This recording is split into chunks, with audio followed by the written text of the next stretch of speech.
ओम नमस्ते जी। आज का मनुष्य जब ध्यान करने के लिए बैठता है तो उसे सर्वदा एक ही चिंतन होता है कि मुझे ध्यान करने से प्राप्त क्या होगा। यदि मैं ध्यान करता भी हूं तो कितने समय करूं। वह कुछ दिन ध्यान करता है लेकिन उसके पश्चात में ध्यान करना छोड़ देता है क्योंकि उसे कोई परिणाम अर्थात रिजल्ट प्राप्त नहीं हो पाता है, क्योंकि ईश्वर सोचता है कि ईश्वर मुझे उसका कोई रिजल्ट परिणाम नहीं दे रहा है। तो आइए उसे हम कुछ कहानी के माध्यम से जानते हैं कि ईश्वर हमें उसका जो परिणाम देता है या नहीं देता है। ऐसे मान लीजिए कि कोई व्यक्ति होता है किसी गांव में, वहां पर एक बार बहुत भयंकर बारिश और आंधी आ जाती है। तो उस महानुभाव का जो पूरा चारों तरफ दीवार थी, काफी बड़ा घेर था, तो वो दीवार उस हवा से और जल के धारा के उससे वो ढह जाती है, गिर जाती है। तो जैसे ही वो गिरती है तो चारों तरफ खुला हो जाता है, दूर तक दिखाई देता है। तो उसके मन में आता है कि इस दीवार को बनवाई जाए। एक दिन वो जाता रहता है, रास्ते में उसे एक राजमिस्त्री मिल जाता है। राज को देखते ही उसके मन में एकदम विचार आ जाता है कि मेरी जो दीवार ढही हुई है, क्यों ना मैं इस मिस्त्री से बोल दूं कि कल से मेरे कार्य को प्रारंभ कर दे। वो राज से मिलता है और राज से कहता है कि मिस्त्री जी, मेरी दीवार ढह गई है, तो कृपया करके कल आप हमारी दीवार को की मरम्मत कर दें।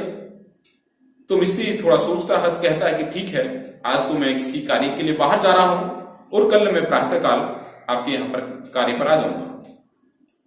अगला दिन होता है, वो जिस समय मिस्त्री जाते हैं लगभग 9 बजे के आसपास में, तो वो उस समय पहुंच जाता है। और क्योंकि दीवार ढही हुई थी, दूर से ही वो व्यक्ति खाट पर बैठा हुआ होता है और देखता है कि मिस्त्री आ गया है। अब मिस्त्री आ गया है, लेकिन उस दीवार को बनाने के लिए कुछ मटेरियल, कुछ पदार्थों की आवश्यकता होती है, जैसे ईंट है, रोड़ी है, बदरपुर है, सीमेंट है और आदि। क्योंकि जब व्यक्ति किसी का भी पुनर्निर्माण करता है तो वो सोचता है कि उसे थोड़ा सा और अच्छे तरीके से निर्माण करा जाए। अब वहां पे उन चीजों की आवश्यकता थी और वो भूल गया था कि इन वस्तुओं को लाना भी है, क्योंकि कल मिस्त्री आना था। मिस्त्री आ जाता है। अब वो क्योंकि गांव में रहता है, सोचता है कि ठीक है चलो, अब मिस्त्री भी देख लेता है कि यहां पे तो कुछ है नहीं। तो मिस्त्री को से वो बोलता है कि आप कुछ देर के लिए बैठ जाएं, अभी लगभग 10 बजे के आसपास में बाजार खुलेगा, तो मैं उस समय जाऊंगा, तो थोड़ा बहुत लेट हो जाएगा बस, लेकिन कार्य तो प्रारंभ हो जाएगा। तो लगभग 10 साढ़े 10 बजते हैं। वह व्यक्ति साइकिल उठाता और बाजार को चल देता है। गांव में रहता था, 3-4 किलोमीटर की दूरी पर रहता है। और वहां से जब साइकिल से पहुंचता है तो वो जैसे ही बाजार में पहुंचता है, तो बाजार में पहुंचने पर देखता है कि जिस दुकान पर जाता है कि जी मुझे ये सामान चाहिए, रोड़ी, बदरपुर, सीमेंट और कुछ ईंटें, तो वहां पर उस पे केवल रोड़ी होती है, सीमेंट उसका स्टॉक खत्म हो जाता है, अन्य सामान उसके पास नहीं मिलता है। तो वो सोचता है कि जहां पर एक ही जगह सारा सामान मिल जाए तो मैं वहां पर सारे सामान को भरकर एक साथ ले जाऊंगा। तो फिर दूसरी दुकान पर जाता है। दूसरी दुकान पर जाता है तो वहां पर भी उसे सारा सामान नहीं प्राप्त हो पाता है। तो वो सोचता है कि क्यों ना एक थोक की दुकान है शहर के अंदर, उसी पे जाया जाए। वो चल देता है। जब वो थोक की दुकान पर जाता है तो वहां पर देखता है कि वहां पे एक बोर्ड बना होता है और वहां पर लिखा होता है कि आज किसी आवश्यक कार्य की वजह से आज हमारा दुकान बंद है, तो आज यहां पर छुट्टी है। वह देखता है, इस कार्य को करने में लगभग उसे 2 से 3-4 घंटे लग जाते हैं और वह थक चूर कर घर वापसी आता है। दोपहरी भर जाती है। दोपहर मिस्त्री देखता है कि वह व्यक्ति खाली आ गया। उसे देखते ही वह मिस्त्री बोलता है कि जी सामान आ गया। तो दुखी मन से कहता है कि नहीं, आज सामान नहीं मिल पाया है, कि आज बाजार में स्टॉक खत्म हो चुका है। तो वो कहता है कि मिस्त्री जी, आप एक काम करना कि कल आ जाना, तुरंत वो एकदम फिर रुकता है कि आप कल नहीं, आप परसों आना, क्योंकि मैं कल पहले जाकर जो सामान आना है उस सामान को ले आऊंगा और परसों आप आना। तो मिस्त्री कहता है ठीक है, आप कल सामान ले आना और मैं परसों आ जाऊंगा। तो मिस्त्री फिर दूसरे शब्दों में कहता है कि जी मेरी झाड़ी, मेरी जो आज की झाड़ी बनती है तो उसको कौन देगा।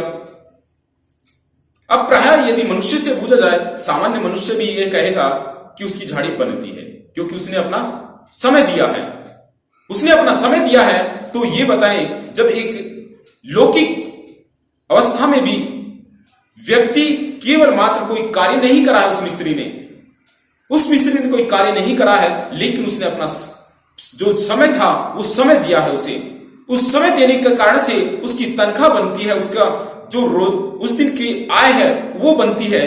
तो यदि जब व्यक्ति ध्यान में बैठता है, उपासना करता है उस ईश्वर की, तो क्या वो ईश्वर इस लौकिक मनुष्य से भी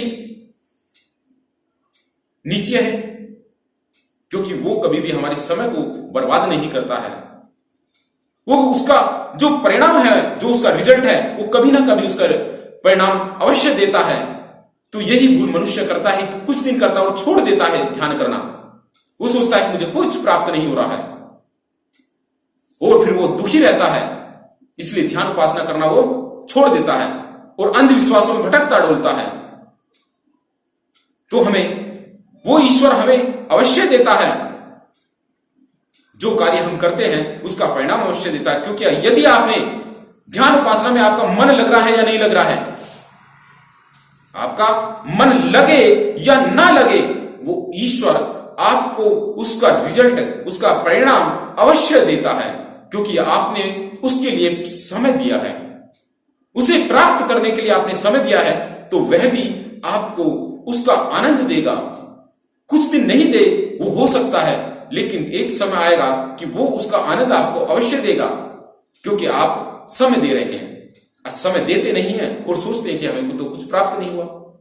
इसलिए प्राय आप सभी जब ध्यान करें तो उसमें समय अवश्य दें, तो उसका परिणाम भी हम लोगों को प्राप्त होगा। इति ओम सम।